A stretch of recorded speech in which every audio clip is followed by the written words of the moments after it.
All right, folks, for this week's Weapon of the Week, we're going to be talking about helmets that the Army uses, and joining me now to talk about those is Marcus Gangler with Gentex. Marcus, your official title, please? Yeah, I'm the Director for Rotor Wing Applications here at Gentex. That's why I didn't want to say it, because it's a very long title. So Marcus, talk to me about these helmets. Obviously, Gentex, you've been making helmets since the 40s. Right. You have the ground helmets that most soldiers are familiar with, but you guys also have other helmets that you make. That's right. As you can see, we specialize in, we have a very big segment now in the Special Operations helmet, but my segment happens to be Army Aviation.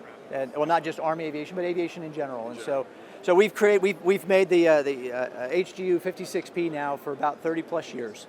And this is something that every helicopter pilot is familiar with. Every helicopter pilot that flies for the DoD is familiar with this helmet. Sure. The Army's had it now for 30 years.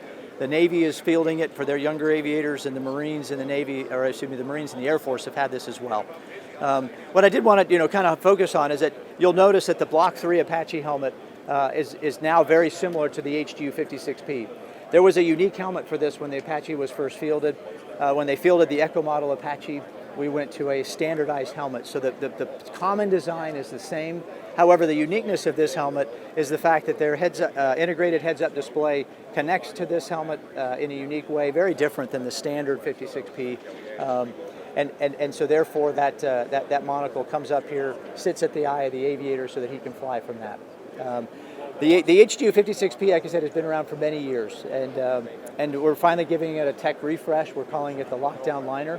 And frankly, what that is, for those that are of your audience that are familiar with these helmets, many times the impact liner that's been inside has been a one-piece liner, many times a little uncomfortable. So we've now broken it up into 3 different distinct pieces that allow for some breathability and comfort, as well as an octidial here that allows for a more stable fit for the back of the nape strap.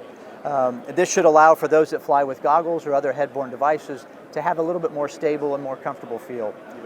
And so we're looking forward to fielding that sometime in 2025, and we're really excited to show it here at the show. Absolutely. So helicopter pilots have some more comfort to look forward to. Last little thing I want to talk to you about. Sure. You mentioned the heads-up display on the Apache helicopter. That's correct.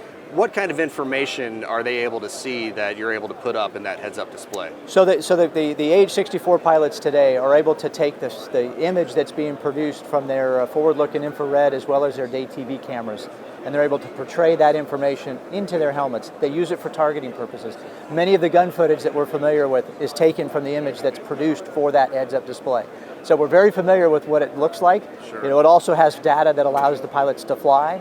So basically a rate of descent, rate of climb, whether they're in trim, airspeed, altitude, those sorts of information is also available for them as well. And frankly, one of the biggest pushes I think for the Army and in Army Aviation is to improve upon the heads-up displays that are available for aviators. And so we partner a lot with our industry partners when it comes to heads-up displays and heads-up display technology, because much like an aircraft is a platform, we believe our helmet system is a platform with which other industry partners will use to put their kit and capability on. So we're excited to work with them.